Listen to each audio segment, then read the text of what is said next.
আমি এই ভিডিওটি ধারণ করেছি 30শে মার্চ রবিবার দুপুর 12টার সময়।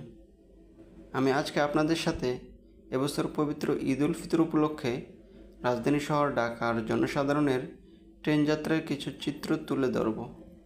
রাজধানী শহর ঢাকার প্রায় অধিকাংশ মানুষ ট্রেনের মাধ্যমে যাতায়াত করে থাকে। বিশেষ করে পূর্ব ও পশ্চিমবঙ্গের যাত্রী বেশি থাকে। এবছর বাস ট্রেনের যাত্রা খুবই সুশৃঙ্খল ও সুন্দর ছিল।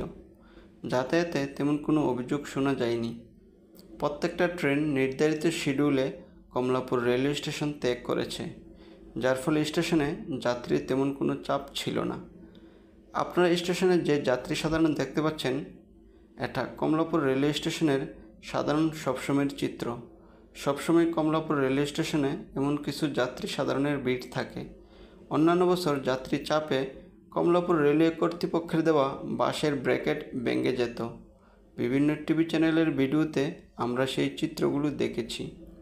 এবছর সরকারের পক্ষ থেকে কঠিন পদক্ষেপ নেওয়া হয়েছিল, যার ফলে সাধারণ মানুষ খুব সুন্দরভাবে নারীর টানে বাড়ি ফিরতে পেরেছিল। আমি আপনাদেরকে ঘুরে ঘুরে সমস্ত রেলওয়ে স্টেশনের চিত্র দেখানোর চেষ্টা করছি।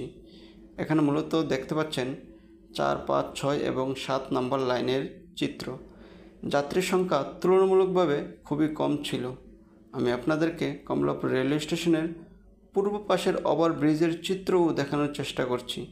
দেখতে পাচ্ছেন ওভারব্রিজেও তেমন মানুষের আনাগোনা নেই।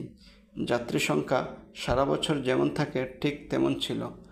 যাত্রীর অতিরিক্ত কোনো চাপ নেই, কারো মনে কোনো রাগ নেই, কোনো ক্ষোভ নেই। হাসিমুখে ঢাকা ত্যাগ করেছে সাধারণ মানুষ।